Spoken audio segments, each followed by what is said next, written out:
Gloire à Dieu. Alléluia.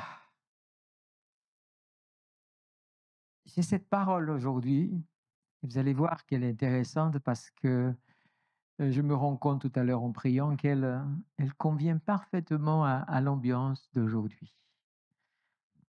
Connaissez-vous votre destinée? Rarement on peut dire qu'on la connaît. On est d'accord? Rarement on peut dire: «Oh non, mais je connais ma». Non, au bout d'un moment, on peut connaître sa destinée. C'est pour ça que la question reste quand même. Mais je vais vous parler de cela parce que j'ai appris dans la parole de Dieu, et ça fait un moment que je sème déjà ici et là dans des messages cette parole, mais aujourd'hui, elle se concrétise comme un message complet à partager. Je crois, mais absolument, d'après ce que l'Esprit de Dieu me montre dans sa parole, que premièrement, notre existence ne commence pas dans le ventre de notre mère, mais bien avant, et que notre destinée, notre histoire est écrite par Dieu. Et ce que je vais essayer de vous montrer dans la parole de Dieu, qu'on pourrait appeler ça une théorie, qu'aujourd'hui pour moi, je fais comme une confession de foi pleinement en cela et à encourager, c'est que notre premier plus gros de tous les péchés, si on peut appeler comme ça, c'est de vivre en dehors du projet que Dieu a depuis notre naissance, d'avant notre naissance pour nous. C'est notre problème. Ça expliquerait tellement de choses que je vais vous dire. Ça expliquerait des gens qui, malgré leur réussite, ne sont pas heureux. Ça expliquerait des gens qui, à cause de tous les malheurs, sont toujours malheureux.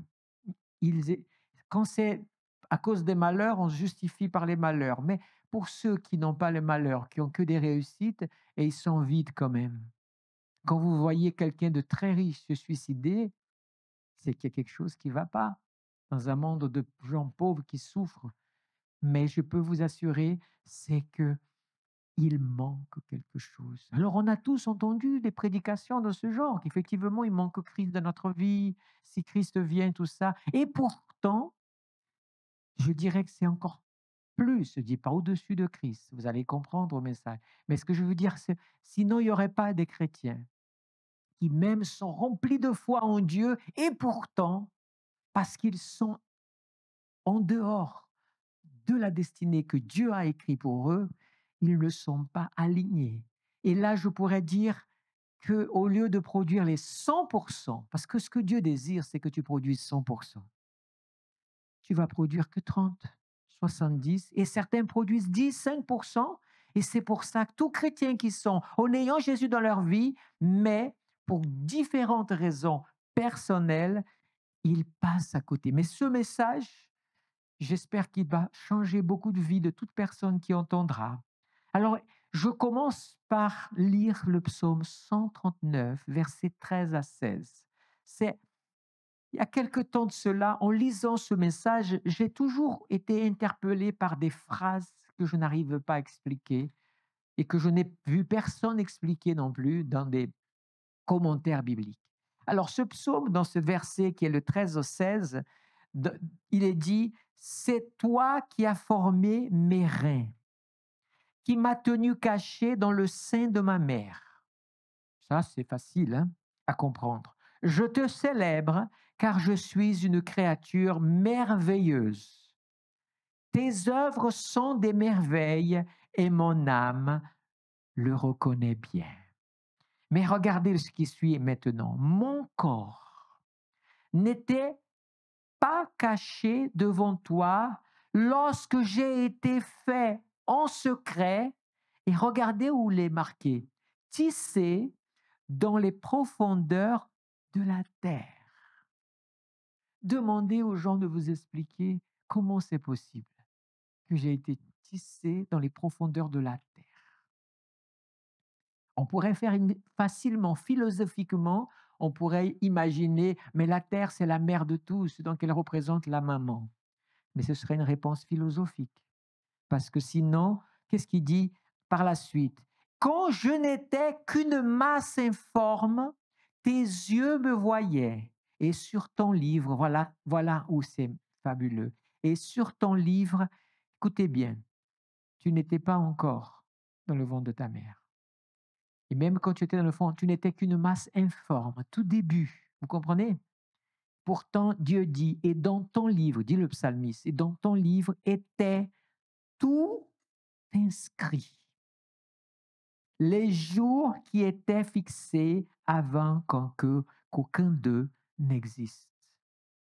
Dieu sait exactement combien de temps tu vas vivre sur terre. Et si je vous disais que la plupart des gens meurent avant l'heure, pour différentes raisons. Et je dis aussi que beaucoup de personnes vivent au-delà de ce qui était prévu parce que Dieu aussi rallonge aussi des années de vie. Toutes ces choses, nous le connaissons. Mais ce qui m'émerveille, c'est de savoir que Dieu... Alors j'ose imaginer, comme je suis quelqu'un qui aime imaginer les choses en respectant bien sûr la parole de Dieu, c'est que Dieu, qu'est-ce qu'il a fait? Dieu, il y a, il y a un enfant qui va naître, c'est toi, par exemple. Dieu, qu'est-ce qu'il a fait? Dieu, eh bien, il te connaît. Et je vais dire l'autre texte. Je vais pas me contenter d'un seul texte. Ce serait, pour les théologiens, ce serait la meilleure façon de me jeter des pierres. C'est dire il faut au moins 2 ou 3 textes. Donc, je vais respecter cette règle. Mais Dieu a écrit toutes les jours. Et vous remarquerez que dans le livre de l'Apocalypse, à la fin des temps, qu'est-ce qui est marqué? Quand je vous dis que le plus grand péché des hommes, c'est de ne pas vivre selon le plan de Dieu, mais de vivre selon leur propre plan ou le plan que le diable a détourné. Comment je sais ça? Parce que dans le livre de l'Apocalypse, c'est drôle, mais le message prend la direction qu'il veut, comme le Seigneur veut. Il y a ce passage dans le livre de l'Apocalypse qui dit quelque chose de fabuleux, qui est quand les hommes sont devant Dieu et qu'ils vont rendre compte. Vous voyez ce texte? Et il est dit que des livres sont ouverts. Il y a le livre de la vie. Est-ce que ton nom est là? Mais il y a aussi quel livre? Les livres de nos œuvres. Je vais dire quelque chose ici, je peux accepter ce que vous pouvez imaginer, mais imaginez que dans le livre, ton tour arrive et regarde ton livre. Qu'est-ce qui s'est passé là? Mais dis donc, toi, regarde, dans le livre, tu aurais dû avoir cette vie-là. Et en fait, tu as vécu une vie totalement... Et donc, tu ne te retrouves pas. Cela explique pourquoi tu as été comme ça ou comme ça. Ah, merci de l'avoir affiché, Apocalypse 20. Et du coup, j'imagine que quand on va regarder dans le livre de la vie, on ne va pas trouver le nom de la personne. À une condition, c'est que Christ nous réconcilie avec Dieu. Vous dites Amen. Mais il y a une autre réconciliation que Christ fait aussi. C'est nous réconcilier avec nous-mêmes, avec l'histoire. Le premier travail que l'Évangile veut apporter au travers du salut, c'est de ramener l'homme à Dieu. Parce que quand l'homme revient à Dieu, il revient dans le projet que Dieu a pour lui. Même s'il a perdu 40, 60 ans de sa vie, ou voire plus, ou voire moins, mais il revient, c'est bien. Peut-être que tu as mal commencé ta vie, mais tu peux la finir en beauté, en rentrant dans le plan de Dieu. Il y a le plan de Dieu général pour l'humanité, mais il y a le plan de Dieu, il a un plan aussi que pour ta vie. C'est ce qu'on appelle dans le jargon ta destinée. Et on peut parler presque de prédestination. Je ne ferai pas l'audace, car je ne partage pas la pensée de Calvin sur la question du salut pour la prédestination tel que est enseigné par beaucoup d'églises. Je comprends tous les arguments qui sont faits, mais je comprends que je crois à la grâce de Dieu et le salut pour quiconque croit en lui. Et le quiconque, pour moi, a une importance. Quiconque, ça veut dire c'est ouvert. C'est pas, sinon le quiconque n'aurait pas non plus son poids là-dessus. Mais bon, ce n'est pas le but du message. Mais je crois que quand je suis réconcilié avec moi-même, ça veut dire que je sors de mon chemin de perdition, de malheur, de tristesse, de tout ce que je faisais pour entrer enfin, parce que la première chose qu'un chrétien devrait faire devant Dieu, c'est Seigneur, jusqu'à aujourd'hui, je vivais selon mes pensées, selon mon cœur, selon mes désirs, selon mes aspirations, mes inspirations, mes transpirations. Mais maintenant, j'aimerais que tu me révèles ce que je dois changer dans ma vie parce que je veux m'accorder avec toi. C'est comme un instrument de musique. Je laisse vraiment le Saint-Esprit parce que là, c'est gloire à Dieu pour ça. C'est comme un instrument de musique. Vous pouvez jouer, être un très bon musicien, mais vous prenez une guitare et vous jouez. Si elle n'est pas accordée, tout bon musicien que vous êtes, qu'est-ce qui se passe? Ce sera désagréable à l'oreille.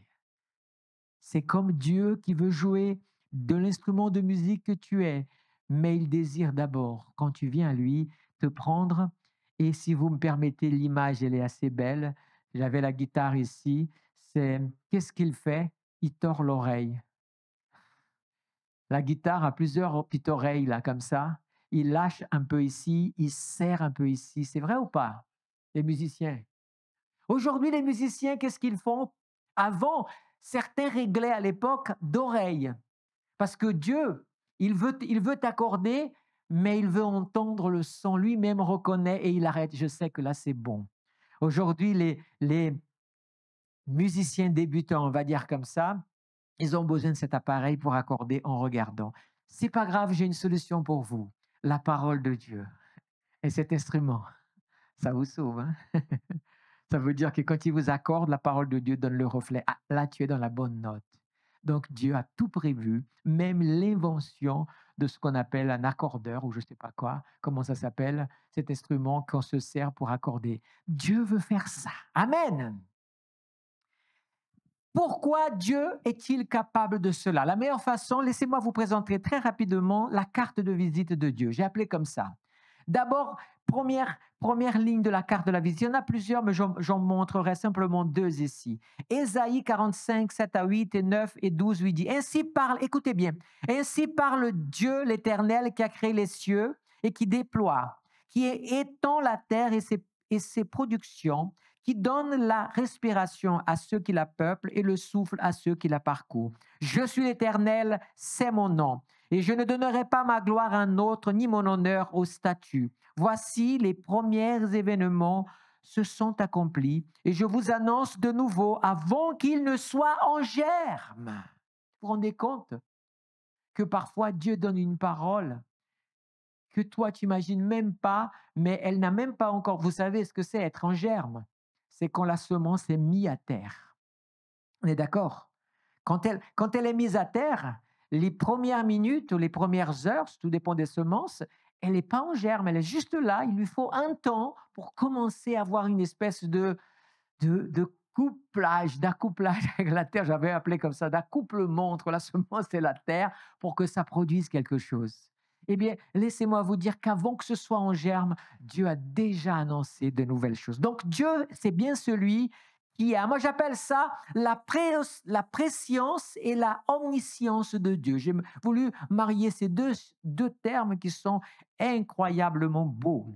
Un autre texte, c'est Ésaïe 44, 9 à 11, il est dit, « Souvenez-vous des premiers événements, car je suis Dieu, et il n'y a point d'autre. Je suis Dieu et rien n'est semblable à moi. J'annonce dès le commencement ce qui vient par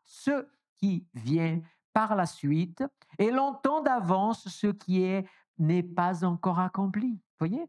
Donc Dieu, c'est un spécialiste d'annoncer, de préparer les choses avant même qu'elles viennent à exister. D'ailleurs, Paul dira que Dieu appelle à l'existence ce qui n'existe pas encore. Gloire à Dieu. Job dira 31,15, « Celui qui m'a formé dans le ventre de ma mère ne les a-t-il pas formés aussi? Un seul Dieu ne nous a-t-il pas placés dans le sein maternel? Celui qui te place dans le sein de ta maman, c'est Dieu lui-même. » Vous comprenez que pourquoi on défend la vie sans négliger les souffrances humaines et toutes les injustices et les violences, mais il y a toujours une solution possible que ôter la vie. Parce que dès le moment où tu es créé, Dieu a déjà un plan pour toi. Dieu a déjà un plan pour toi. Vous imaginez, laissez-moi vous parler de moi, ce sera plus simple. Quand j'ai été conçu, ma mère avait 19 ans. C'était une jeune femme. Et figurez-vous que j'ai été le fruit d'une rencontre avec un homme, comme on appelle dans le jargon, peut-être une passade, une aventure. Vous voyez? Rarement je parle de ça, mais je veux vraiment garder cette idée du Saint-Esprit dans mon cœur. Ma mère, bien sûr, s'est retrouvée enceinte, est allée voir, et, et quand elle a dit qu'elle était enceinte, bien sûr, ce jeune homme aussi a dit: «Mais non, là, tu te moques de moi, comme la plupart des jeunes hommes, c'est pas moi, etc., etc.» Voilà. Donc, plus jamais elle a entendu parler, d'où la raison pourquoi j'ai jamais, je ne connais pas cette partie de mes origines. Vous voyez? Mais il m'est déjà arrivé de penser, imaginez moi, je suis moi aujourd'hui, si ma mère à 19 ans dans cette situation, vivant dans la maison des gens, vivant aux dépens des gens, travaillant dans les domiciles, faisant des choses comme ça pour vivre, ait décidé qu'elle était trop jeune pour m'avoir. Je ne serais pas là ici devant vous. J'aurais pas vécu ce que je vis depuis 56 ans. 57 ce mois pour ceux qui veulent préparer les cadeaux dans quelques jours. Voyez, j'aurais pas eu de beaux enfants comme j'ai eu et des petits-enfants aussi. J'aurais pas béni la vie des personnes. J'aurais pas travaillé, j'aurais rien fait. Et combien d'histoires comme la mienne peuvent exister? Parce que les personnes pensent effectivement au moment présent du malheur, de la souffrance, de tout ce qu'il y a. Mais Dieu a un plan pour chaque vie. Dieu a un plan pour chaque vie. Comme je l'ai dit, on comprend la souffrance, on peut même aider si on peut, tout faire pour aider, mais la chose que nous ne pouvons pas nier, c'est que nous défendons la vie parce que nous savons qu'elle n'est pas le fruit du hasard, elle est le fruit de ce que Dieu met à partir du moment où une vie, le processus naturel que Dieu a créé entre un homme et une femme pour que la vie se fasse, à partir du moment où ce processus est enclenché dans un couple, Dieu vient et met la vie avec un projet complet pour la vie de la personne. Pour vous dire que cela est tellement vrai, laissez-moi vous rappeler un exemple biblique extraordinaire. Vous savez, dans le 10e siècle avant Jésus-Christ, il y a eu un roi qui s'appelait Jéroboam. Et Jéroboam, figurez-vous, qu'il a régné, il a pris les 10 tribus d'Israël, il a régné, bien sûr, et il a fait un grand péché. Il a monté un autel pour Baal. J'ai même prêché un petit peu sur ça et je disais que j'allais parler après. Voilà le message qui relie celui peut-être de dimanche ou d'un autre jour. Et en tout cas, il est dit que ce qui m'intéresse, c'est qu'à ce moment-là, nous sommes Jéroboam, il a régné de moins 975 à moins 954, à peu près cette période-là, ok? 10e siècle avant Jésus-Christ. Au moment où le prophète vient le voir, c'est dans 2 Rois, chapitre 23, versets 4, 5, 15 à 17, il est dit une chose. Un prophète vient, arrive, et il dit comme ça. que l'autel que Jéroboam est en train de faire sera détruit et qu'il va se lever un homme, écoutez bien ce que je vais vous dire, il va se lever un homme et il va donner le nom de cet homme. Il va s'appeler Josias. Et ce Josias, il va venir et il va briser cet autel et il va détruire tous les idoles. Vous savez quand est-ce que Josias a régné? Josias a régné au 7e siècle avant Jésus-Christ. Le règne de Josias se date à peu près 642 à moins 611, c'est-à-dire que Josias a été le 16e roi de Juda. Il a commencé à il a régné 31 ans. Eh bien, vous imaginez avec moi, presque pratiquement 300 ans, un prophète a dit qu'un homme allait se lever, s'appellerait Josias et ferait ça, ça, ça, ça, ça. C'est extraordinaire ou pas? 300 ans plus tard, vous imaginez 300 ans? C'est 3 siècles, les amis. C'est énorme. Il est arrivé exactement comme ça a été dit. Dieu, c'est fou, mais je vais dire quelque chose ici que je peux être critiquable si vous voulez, mais Dieu avait projeté Josias bien avant que son temps, son époque. Même les grands-parents, les arrière-grands-parents de Josias n'étaient pas encore nés. Dieu avait prévu ça. C'est incroyable. Dieu, il est extraordinaire. L'histoire de l'homme qui vient voir Jéroboam, c'est dans 1 Roi 13, versets 1 et 2. Et l'histoire du roi Josias, c'est 2 Rois 23. Donc, je corrige ça parce que j'ai inversé les deux situations. Je pourrais vous parler, mais ça serait trop long. Mais il y a un homme qui n'est pas du tout, mais qui mérite que je cite un peu son nom et que je dise un peu de lui, parce que son histoire, elle est extraordinaire. C'est Cyrus, le roi perse. Vous imaginez, Cyrus, il a vécu au 6e siècle avant Jésus-Christ. Il était fils d'un père perse et d'une mère mède. Cyrus, il n'était pas encore roi. Mais le prophète Ésaïe, quelque chose comme 120 ans avant, c'est-à-dire le prophète Ésaïe, c'est grosso modo fin du 8e siècle, 9e siècle par là, 9e siècle. J'ai noté tout, en particulier le prophète Ésaïe, c'est 766 à moins 686, le prophète. Alors que Cyrus a vécu autour de 500 et quelques, il a commencé à régner au moins 536, son première année de son règne. Il a prophétisé des choses détaillées qui sont incroyables sur Cyrus. Et le prophète Ésaïe cite le nom de Cyrus, 120 ans avant. Il dit quelque chose qui est... C'est fou ce qu'il dit là. Le prophète, je parle. Hein. Voilà ce que dit par exemple Ésaïe 21, 7, 9. Il voit la cavalerie des cavaliers 2 à 2, des cavaliers sur des ânes, des cavaliers sur des chameaux. Vous savez ce que ça veut dire? C'est-à-dire qu'il y a 2 attellages. 120 ans avant, eh bien, figurez-vous que Cyrus a été sur 2 attellages, un père perse et une mère mède. Prophétisé dans ces paroles-là. Cavaliers. Il voit ces cavaliers, mais c'est bizarre.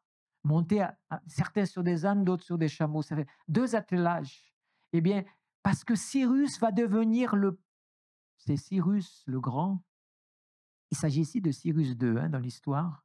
Si vous voulez après découvrir l'histoire plus en détail, il va régner, il va être le premier qui va régner sur le royaume médo-perse. Avant, il y avait un roi chez les Perses et un roi chez les Mèdes. Mais Cyrus, parce que quand il est venu au règne, quand il est pour devenir roi, tout simplement, le père du côté Mède et le roi du côté des Mèdes, pardon, et le père du côté, sont décédés et il était un des héritiers qui a assumé ce trône. Mais ce passage d'Ésaïe dit encore autre chose. Seulement ce passage, il y a tellement de choses. Et il était attentif, très attentif, et voici qu'elle arrive, la cavalerie des cavaliers deux à deux. Il prit la parole, elle est tombée Babylone, et toutes les statues de ces lieux, il les a brisées. Waouh!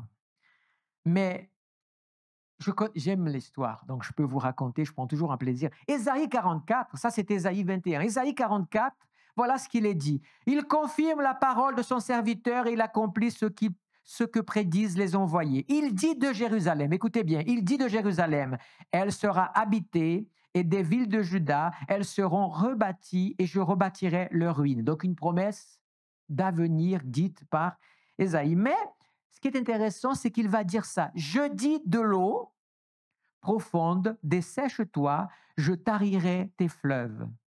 Troisième, toujours dans le même passage, je dis à Cyrus, mon berger, et il accomplira tous mes désirs, et il dira de Jérusalem qu'elle soit rebâtie et du temple qu'il soit fondé. Je vais résumer historiquement. Cyrus n'était pas roi.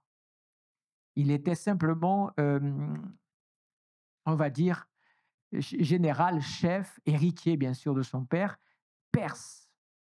Et vous savez, Cyrus, bien sûr, pour se faire les armes et se faire une renommée, et c'est à cause de cette renommée qu'il est devenu le grand, justement. Il est allé faire la guerre, il a vaincu un grand connu, c'est Crésus. C'est lui qui a vaincu Crésus. Et ensuite, il s'est attaqué à un royaume incroyable qui s'appelait Babylone. Il est allé, Babylone, si je vous décrivais Babylone à l'époque, vous vous souvenez que dans le livre de Daniel, il est dit quoi? Que le roi, pardon, que César, c'est ça, Bethshazar faisait la fête, n'est-ce pas? Ce qui est choquant dans cette histoire, c'est que cette même nuit, c'est la nuit où Babylone est envahie par les Perses et détruite. Comment peut-il faire la fête à ce moment-là? Les gens peuvent se poser cette question, mais c'est contradictoire de faire la fête. Normalement, c'est en pleine guerre. Vous savez pourquoi ils faisaient la fête? Parce qu'en fait, Babylone était tellement sûre d'elle, les murs étaient infranchissables, c'était impressionnant. Et en même temps, ils avaient de la nourriture qui pouvait tenir un siège de 20 ans. Pour vous dire à quel point. Donc, ils étaient tellement sûrs d'eux que rien ne leur arriverait, qu'il a fait la fête. Il a provoqué le Dieu, le Seigneur. Mais vous avez vu dans la prophétie, les questions, l'eau va se tarir. Parce que la tactique de Cyrus, d'où elle est venue cette idée à Cyrus? Vous savez que l'Euphrate traverse la cité. Eh bien, il a eu une idée formidable. Il a dévié les eaux de l'Euphrate vers les marécages et tout ça. Il a fait... Ça a été... Attention, Cyrus, je ne me souviens pas, 3, 4, 5 ans, je ne sais pas, il a assiégé pendant des années. Ça faisait des années qu'il était devant. Il n'est pas arrivé comme ça, tac, tac, tac, il a gagné en 24 heures. Hein. Ça a duré des années, le siège. Donc, il y a eu un travail colossal. Il a dévié. Et cette nuit-là, pendant qu'il faisait la fête, qu'est-ce qui s'est passé? Cyrus avait tout essayé, il n'avait rien réussi. C'est pour ça que Belshazzar faisait la fête. Daniel. Alors, qu'est-ce qui s'est passé? Au moment où il a dévié bien en amont, qu'est-ce qui s'est passé? L'Euphrate, à ce moment-là, s'est asséché, comme le prophète l'avait dit. Et comme vous savez qu'il y a une profondeur, donc il s'est créé quoi? Plus qu'une brèche, un passage gigantesque où tout simplement dans le lit, l'armée est rentrée et a tout vaincu.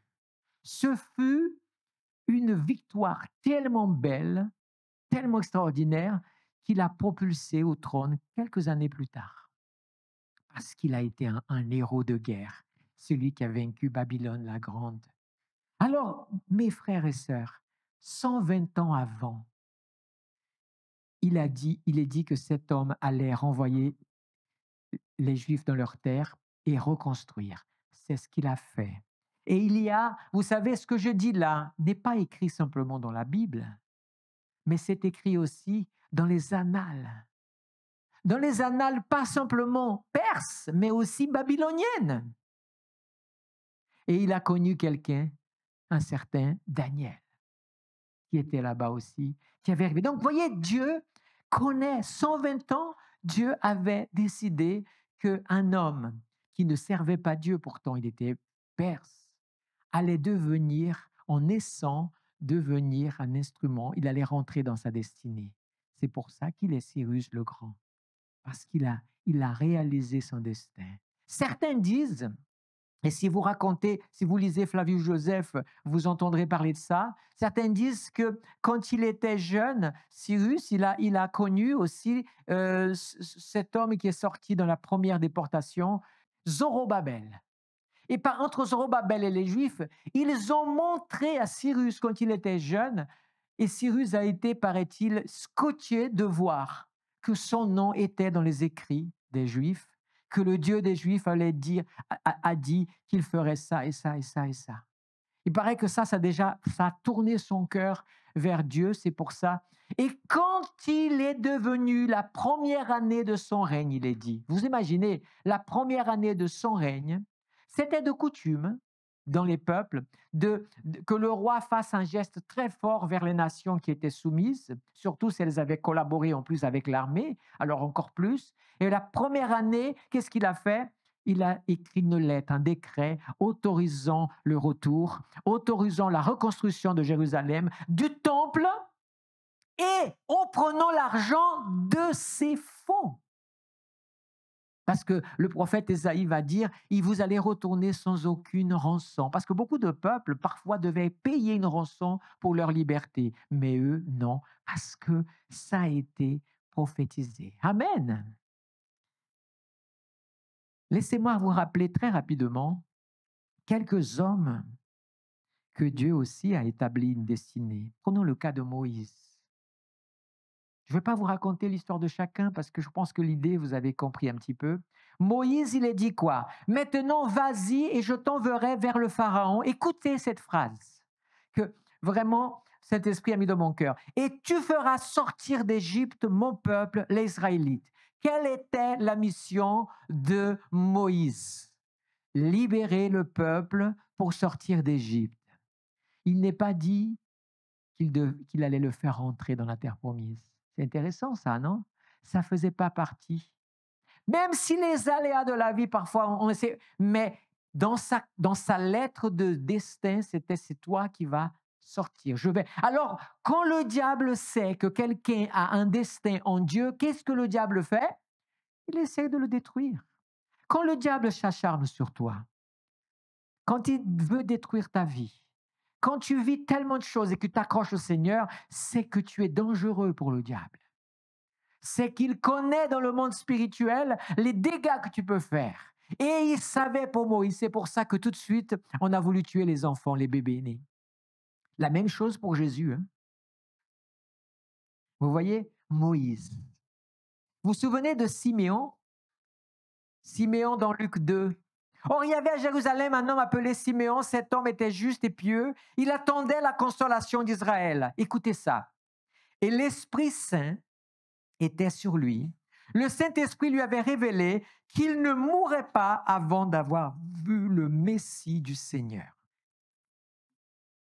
Gloire à Dieu. J'aime rigoler avec ça, rire et m'amuser, mais gentiment en disant, il vint au temple poussé par l'Esprit.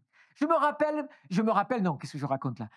J'imagine un peu la chose. Ce jour-là, je ne suis pas si vieux que ça, arrêtez. Ce jour-là, Siméon s'est levé.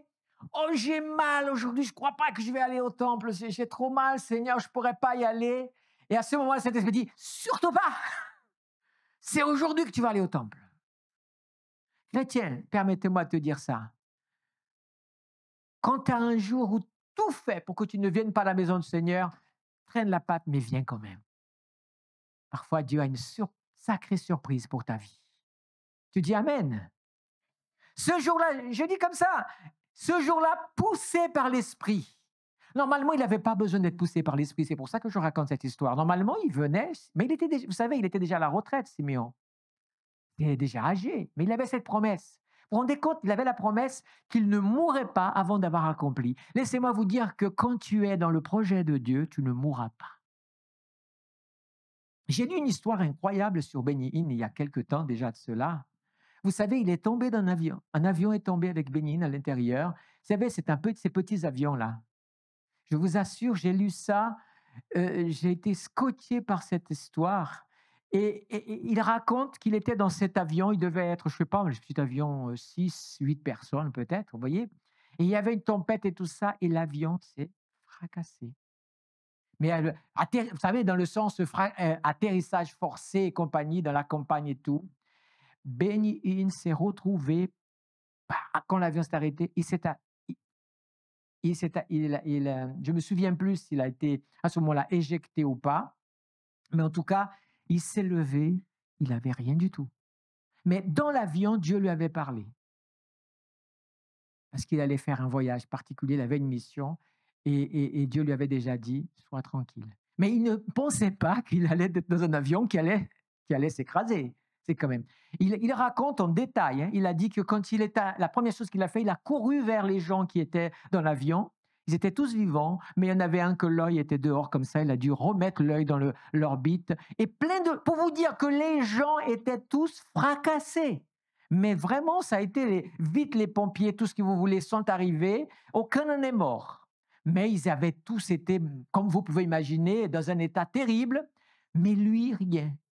Alors, je me suis souvenu à l'instant de ce témoignage. Pourquoi? Parce que quand tu es dans le projet de Dieu, tu ne mourras pas. Ça ne veut pas dire que tu ne peux pas te trouver dans un avion qui tombe, mais tu resteras debout. Gloire à Dieu. Est-ce que tu crois à cela, Église? Est-ce que tu peux glorifier Dieu alors? Alléluia. Donc il est allé et il a vu Jésus et il a accompli. Et qu'est-ce qu'il a dit? Maintenant, j'ai fini ma mission sur terre, tu peux recevoir parce que j'ai vu le salut d'Israël. Alléluia. Joseph, franchement, Joseph, c'est lui qui va dire, hein, c'est Joseph qui va dire, Dieu m'a établi seigneur de tout l'Égypte. Mais quand il était dans l'épreuve, il ne savait pas. Et pourtant, Dieu avait révélé déjà son destin à Joseph. Quand il était jeune, 17 ans, qu'est-ce qui s'est passé? Parfois, le plan, rappelez-vous ce que je vous ai dit, quand le diable découvre le plan que Dieu a pour ta vie, il va essayer de te détruire. C'est ce que malheureusement les frères de Joseph ont essayé de faire. Parce que quand il arrivait des étoiles, soleil, c'était les parents, les gerbes, tout ça, même lui ne comprenait pas. Mais les frères, eux, c'était les frères qui interprétaient, ce n'était pas Joseph qui interprétait. Il avait 17 ans, lui. Il a dit, j'ai juste rêvé ça. Les gars, ils ont compris, ils ont dit, non, mais il se prend pour qui? On va vite régler son compte et baba à son rêve. Le diable est un spécialiste de briser tes rêves. Mais Dieu est un spécialiste de réaliser tes rêves. Gloire à l'Éternel. Paul, waouh, Paul. Si Paul savait. Mais voici ce que dit Paul dans Acte 9. Mais le Seigneur lui dit, vas-y, voilà ce que dit Dieu à Ananias qui va prier pour Paul. Cet homme est un instrument que j'ai choisi pour faire connaître mon nom aux non-juifs, aux rois et aux Israélites. Je lui montrerai tout ce qu'il doit souffrir pour moi. Voici, Paul, lui, il était aveugle à ce moment-là. Hein. Il venait de connaître le Seigneur, il ne savait pas. Mais Dieu était en train de dire à Ananias qu'elle allait prier pour lui et le baptiser. Quel destin il allait voir. Quand vous reconnaissez l'histoire de Paul, tout le monde reconnaît que Paul, c'est son ministère qui a fait développer l'Église dans toute l'Europe. Vous vous rendez compte que Paul a voyagé jusque du côté où se trouve l'Albanie aujourd'hui? Tous ces pays Balkans, Paul a été là-bas. Il y a des villes qui sont citées dans la Bible. Une fois, quand on regarde aujourd'hui, on sait où elles se trouvent. C'est incroyable comme cet homme. On dit qu'il est venu jusqu'en Espagne. C'est exactement ça. Mais il a beaucoup souffert aussi, non? Il raconte sa liste de souffrances. Tout ça faisait partie. Mais Paul dit, tout ce que j'ai, je le dois au Seigneur et je ne change rien pour lui. Voici un autre exemple de ce qu'on appelle, ce que j'ai dit dans le psaume. Vous vous rappelez ce que j'ai lu dans le psaume 139? Jérémie, regardez ce que Dieu dit de Jérémie dans le chapitre 1er quand Dieu révèle. La parole de l'Éternel m'a été adressée. Regardez ce que Dieu dit à Jérémie. Avant de te former dans le ventre de ta mère, je te connaissais. Voilà, vous vouliez un autre exemple? Voilà. Avant que tu sois dans le ventre, moi je te connaissais, Jérémie. Tu ne te souviens pas parce que tu es sur cette terre, mais je te connaissais. Alléluia, gloire à l'Éternel. Et avant que tu naisses, je t'avais consacré et je t'avais désigné prophète pour les nations. Waouh, je dis Amen. Est-ce que tu veux dire avec moi? Dis-le pour toi. Je dis Amen à tout ce que Dieu a prévu pour ma vie. Lève ta main et dis-le, prie un moment. Je veux que tu pries une minute avec Dieu. Parce que j'aimerais que cette parole, le Saint-Esprit m'invite à t'inviter aussi à prier. Seigneur, accomplis tes projets, les projets que tu as pour ma vie d'avant ma naissance. Et tout ce que tu veux que je devienne, aide-moi à comprendre, aide-moi à rentrer dans tes projets, parce que je sais que c'est seulement ainsi que je serai heureux. Je dis Amen, Seigneur, à tes rêves pour ma vie, à tes projets, à ce que tu as écrit pour ma vie. Je dis Amen, accomplis-le dans ma vie, Seigneur, parce que je sais que c'est mon plus grand bonheur. Les apôtres de Jésus, vous croyez que les apôtres de Jésus ont été choisis par hasard? Pas du tout. Jean 15, il est dit, ce n'est pas vous qui m'avez choisi, mais c'est moi qui vous ai choisi et je vous ai établi. Amen. Luc 6, il est dit, quand le jour fut levé, écoutez bien, il appela ses disciples, mais par contre, il en choisit parmi eux 12 auxquels il donna le nom d'apôtres. Et là, on a le nom Simon, etc., etc. Et à la fin, ça se dit, et Judas Iscariote, celui qui devint un traître. Waouh! Jean 6, 70, 71 dit, Jésus leur répondit, n'est-ce pas moi qui vous ai choisi, vous les 12? Et l'un de vous est un diable. Il parlait de Judas Iscariote. Alors bien sûr que l'histoire de Judas est toujours, l'autre jour, il y a une petite qui est venue me poser des questions sur le sujet. Comment expliquer ça? Je lui ai expliqué, j'espère. Mais en tout cas, ce que je peux vous dire, c'est qu'effectivement, Judas, c'est un casse-tête cette histoire-là. Hein? Mais comment Judas? Mais alors, les gens sont préoccupés par Judas, en fait, par le salut de Judas. La plupart des gens, c'est le salut de Judas qui les intéresse. Ils sont plus intéressés par le salut de Judas que Judas lui-même ne l'a été. Mais il y a un détail que je ne savais pas avant aujourd'hui. Enfin, jamais ça m'était venu à mon esprit. C'est que, je vous pose la question, Judas, il est mort avant Jésus ou après Jésus? Avant Jésus. Et vous savez que tous ceux qui sont morts avant Jésus, il n'y avait pas encore la grâce. Parfois, nous voulons juger le cas de Judas aux yeux, à l'homme de la grâce que nous connaissons dans le Nouveau Testament. Mais Judas, il est mort avant. Il ne rentre pas dans le cadre de ce qui concerne la grâce, il rentre dans le cadre des morts et de ceux qui, concernant l'Ancien Testament. Et là, il y a toute une nouvelle discussion qui peut être vue. Est-il sauvé? Vous savez, la question du salut n'est pas posée dans l'Ancien Testament. Est-ce que les gens sont sauvés ou pas? C'est vrai ou pas? Par contre, les gens croient quoi? Quand ils vont rentrer devant Dieu, il est dit quoi dans la Bible encore? Les œuvres, je ne vais pas dire ici qu'il est sauvé ni qu'il est perdu. Simplement pour ne pas créer de crise existentielle qui m'écoutera. Je vais simplement vous dire une chose. Vous vous rappelez que j'ai lu le livre de l'Apocalypse? Les livres s'ouvrent. Les gens qui sont devant là, ce sont des gens qui sont depuis la fondation du monde, avant donc que la grâce. Pourquoi donc y a-t-il des jugements sur les œuvres des uns et des autres? Parce que certainement ici, il y a peut-être... Est-ce que Judas a accompli sa mission? Qu'est-ce que Jésus lui a dit? Va faire ce que tu dois faire. Si on regarde sans sentiment chrétien, sans sentiment de la grâce, si on regarde sur ce regard, il n'a fait qu'accomplir sa mission. Vous savez pourquoi? Je vais aller plus loin encore. Judas, vous croyez que les Juifs de l'époque, je parle surtout pas les Juifs, je parle le terme, mais plutôt le Sanhédrin, tous les autorités et même les Romains, ils auraient pu tuer Jésus? Jamais ils n'auraient pu tuer Jésus. Vous savez, Jésus, si vous lisez bien la vie de Jésus, vous remarquerez que Jésus, pendant les 2 années du ministère, Jésus a beaucoup provoqué, dans le sens de ce qu'il disait que les gens n'aimaient pas, mais des fois il a même fui, il a disparu. Pourquoi? Parce qu'il disait toujours, mon heure n'est pas arrivée. Mais par contre, quand son heure est arrivée, Jésus a tout fait pour mourir. Parce que c'était sa mission. Je te parle déjà de Jésus, là, dans l'idée que lui, c'est l'apothéose de tous ceux qui ont accompli le plan de Dieu. Il a commencé par quoi? Par la résurrection de Lazare. Là, il a attiré l'attention sur lui d'une manière incroyable. Mais il l'a fait parce qu'il fallait qu'il aille à la croix. Mais il fallait qu'il donne un coup de main à ceux qui n'auraient pas pu. Vous vous souvenez que quand Judas vient et qu'il montre Jésus au jardin de Gethsémani, qu'est-ce qui se passe? Les gens sautent sur Jésus, neutralisent, mettent les menottes, c'est ça?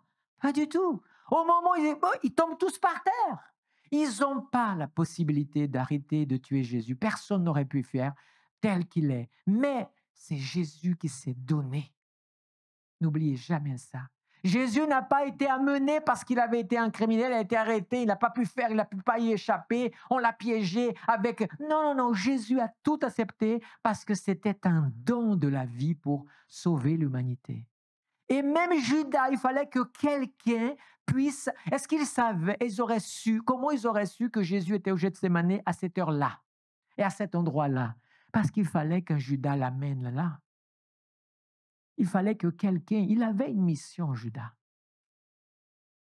Alors la question de son salut, parce que quelqu'un dit comme ça, oui, mais s'il ne s'était pas suicidé, la question ensuite, cette affaire-là, on va la laisser pour Dieu, régler. Quand on sera là, on saura tout. Je ne peux pas aller au-delà, mais je peux vous montrer qu'il a accompli sa mission aussi, dans ce sens qui était demandé. Jésus est celui qui a le plus accompli sa mission. Pourquoi je dis ça? Parce que toute la Bible, l'Ancien Testament, prophétise sur Jésus. Et il est né, il a vécu, il est mort, il est ressuscité, il est retourné au ciel, il reviendra. Tout ce qu'il a été et vécu sur terre était prophétisé et décrit, car il a accompli pleinement tout le destin que Dieu avait prévu pour lui. Amen. À lui la gloire, la puissance et la majesté au siècle des siècles pour l'éternité. Amen. Voilà pourquoi nous aussi pouvons rentrer et vivre la destinée que Dieu a pour nos vies. Alléluia. Peut-être que tu ne connais pas ta destinée, le projet que Dieu a pour ta vie, même chrétien que tu es. Mais j'aimerais que tu prennes conscience aujourd'hui, bien-aimé, que Dieu te connaît par cœur et que Dieu désire tellement t'amener là où il a les yeux pour toi. Nous pouvons vivre une vie qui paraît proche de Dieu et être à côté de la plaque, pour donner une expression que nous connaissons bien. Rater. C'est pour ça qu'on appelle péché rater le but. N'oubliez pas, quand j'ai dit que le plus grand péché, c'est parce que nous ratons le but. Quel est le but? Le but de Dieu.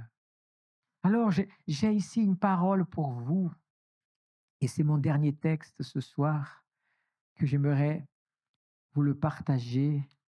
C'est Paul qui le dit, mais d'une façon inspirée, tellement profonde. Ce texte est tellement profond. C'est Éphésiens 1, 3, 6, 9, 11, 13, 17. Écoutez, tendez l'oreille et écoutez, parce que c'est pour vous ce texte. Il est pour vous, il est pour moi, il est pour tous ceux qui veulent écouter. Béni soit le Dieu et Père de notre Seigneur Jésus-Christ qui nous a bénis, écoutez bien, de toute bénédiction spirituelle dans les lieux célestes en Christ. Tu es béni. Tu n'es pas maudit, tu es béni.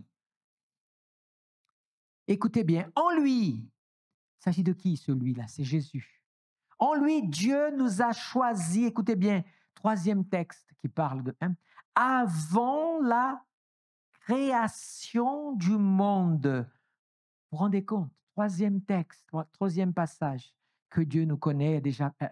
Ça, c'est le plan général que Dieu a pour qui, d'après vous, d'abord? D'abord pour l'homme, Adam et Ève. C'est le péché qui est venu tout gâcher, mais pas le plan de Dieu. Dieu a simplement écrit un pont pour revenir au chemin original qu'il a pour nous. Quel est ce chemin qu'il a pour nous? C'est ce qu'il veut pour toi. Dieu a, écoutez bien, un plan pour ta vie quotidienne. Vous avez remarqué que tous les hommes, les femmes, quand ils ont une vie consacrée à Dieu, et c'est ce que j'aspire le plus dans ma vie, parce que quand nous avons une vie consacrée à Dieu, qu'est-ce qui se passe? Eh bien, il y a une persécution à Jérusalem. Je m'appelle Philippe. Qu'est-ce qui se passe? Je vais à Samarie et là-bas, Dieu va se servir de moi pour un réveil. Et puis tout d'un coup, Dieu va me dire, maintenant tu lâches Samarie et tu vas dans le désert, sur cette route, et tu attends là, tu vas voir un chariot va passer. Et là, qu'est-ce qui va se passer? Il va amener un homme qui va amener le réveil pour l'Éthiopie. Ensuite, il est transporté par l'Esprit du côté de Césarée, de Philippe. Être conduit par l'Esprit. L'Esprit. Vous croyez que Dieu ne fait ça qu'à Philippe, à Pierre, à Paul? Vous croyez qu'il ne fait ça qu'à Élisée, à Élie, à Moïse, à Jérémie, à Ésaïe? Abraham n'en a même pas parlé. Vous croyez que Dieu veut faire la même chose avec toi? Vous savez que c'est quoi la différence entre eux et nous? C'est que eux, ils ont accepté de rentrer dans le plan de Dieu et de marcher et d'écouter l'Esprit de Dieu quand il avait besoin pour une œuvre spéciale. Imagine-toi avec moi maintenant une réalité que Dieu a pour toi. Quand tu te dis, Seigneur, je sais la vie que je vis. Je sais la personne que je suis. Je sais les combats que j'ai, mais j'aimerais maintenant te consacrer du temps pour que tu as comprendre la vie que tu as pour moi. Je peux vous assurer une chose. Il est facile pour moi de te dire la vie que Dieu ne veut pas pour toi. Dieu ne veut pas pour toi une vie où tu vis dans la misère, dans la souffrance, dans le rejet, sous la violence ou étant violent. C'est pas le plan, c'était jamais été le plan de Dieu pour ta vie. Mais je peux t'assurer qu'il y a quelqu'un qui a ce plan pour toi, s'appelle le diable. Les gens s'en prennent à Dieu pour les malheurs du monde, ils oublient que le malheur du monde vient du diable. Tout ce qui se passe vient du diable et des hommes qui rentrent dans les plans du diable, ils exécutent leur père qui est le père du mensonge. La Bible le dit. Mais les plans que Dieu a pour toi, c'est un plan de vie. Et Dieu veut que tu vives son plan, pas simplement quand tu seras au ciel, quand tu meurs ou qu'il vient. Ah, ça y est, ah Seigneur, c'était dur, mais je suis accroché à toi. Cette idée que je vais vous dire là, c'est avoir peu de foi. Je me suis accroché à toi, et heureusement, vous voyez, j'ai rien fait pour toi, mais au moins je suis sauvé. C'est égoïste ça. Dieu a des plans pour chacun d'entre vous. Les parents, Dieu a des plans pour vos enfants. Arrêtez de tirer des plans sur la comète pour vos enfants, petits-enfants. Présentez-les au Seigneur et découvrez le plan de Dieu et conduisez-les vers ce plan. C'est le péché des parents, ça. C'est de rêver à la place de Dieu pour leurs enfants. Je dis ça, moi-même, je plaide coupable. Dieu veut se servir d'un enfant à un moment où il veut. Vous imaginez dans l'église? Il y a un enfant dans la salle et puis Dieu lui parle. Va et pose la main sur la personne qui est malade là-bas. Et dit, le Seigneur te dit, lève-toi. Et l'enfant qui a appris à grandir, qui a appris à connaître la voix, peut-être viendra voir, pasteur, je veux prier pour la personne. Vas-y, parce que si le pasteur a cette sensibilité à laisser, et là, l'enfant, il a été utilisé. Il est dans le plan de Dieu. Il est dans l'accomplissement du plan de Dieu. C'est un plan immédiat, mais Dieu veut se servir. Alléluia. Dieu t'amène à un endroit, tu rencontres quelqu'un, l'Esprit de Dieu parle de moi à cette personne, sinon elle va mourir. Et toi, tu parles. Dieu est en train de te conduire. Nous ne vivons même pas 1% de notre destin avec Dieu, tout chrétien que nous sommes. Parce que nous sommes pris par tout ce que le diable a fabriqué pour nous. Toute la panoplie d'occupations. Quand il n'y a pas les occupations, il y a les tribulations. Ça finit pareil. Vous voyez? Sinon, il y a une maladie. Sinon, il y a une querellation. Vous voyez, tout ça n'est que de la poussière, du vent, de la fumée que le diable fait pour te voler ton destin. Beaucoup de jeunes sont devenus, vivent aujourd'hui avec peu, ont perdu même l'espérance. Il y a des jeunes que Dieu avait un projet magnifique pour leur vie. Et aujourd'hui, sans diminuer la valeur d'une profession à une autre, sont en train de faire un travail peut-être, je ne vais pas dire, parce que je ne veux pas que les personnes se sentent offensées, ce n'est pas le but, mais en train de faire quelque chose qui est laborieux, dur, alors que ce n'était pas ça le plan que Dieu avait pour eux. Dieu avait des choses de plus grandes, mais tu as court-circuité Dieu. Tu as court-circuité Dieu parfois par ton mariage. Ce n'est pas la personne que Dieu voulait, mais non, Dieu va la bénir parce qu'il est merveilleux et fidèle, mais tu ne vivras pas 100%. À moins que vraiment la grâce de Dieu vienne, il peut le faire. Mais on est les spécialistes du court-circuitage des plans de Dieu. Il est temps pour nous de demander, Seigneur, waouh, ne dites pas à Dieu, fais-moi rêver, non. Seigneur, réveille-moi pour que je vive ma réalité qui est ta réalité. Vous savez, être pasteur en Corse, c'est tout sauf facile. Mais je me sens à ma place. Parce que je n'ai pas choisi de venir. On ne sort pas de la Guyane pour venir en Corse. Ce n'est pas le plan, quoi. Le plan que je me voyais en Guyane, c'était autre. J'avais grandi. Des gens disaient là-bas, tu es le David, tu vas assumer l'église qui était énorme, grande et tout ça. Mais je veux vous assurer que moi, je disais à l'époque, quand les gens disaient cela, je ne veux pas un plan si ce n'est pas le plan de Dieu. Je disais ça sans avoir connaissance de ce que j'ai aujourd'hui. Mais quand Dieu m'a amené ici, je savais que j'étais dans son plan. Quoi qu'il arrive, je suis frustré par tellement de choses. Ça fait partie, Paul aussi a été frustré. Lisez les lettres de Paul aux églises. Il n'était pas frustré, lui? Bien sûr. Il n'y a pas meilleur pour un pasteur pour frustration que sa propre église, très souvent. Je parle du passé, mes frères. Miaou? Certains diront ça. Mais comprenez une chose. Ce qui compte pour moi, c'est que je suis dans le plan de Dieu. Et je dis, je vous aime d'un amour merveilleux, cher Bethel.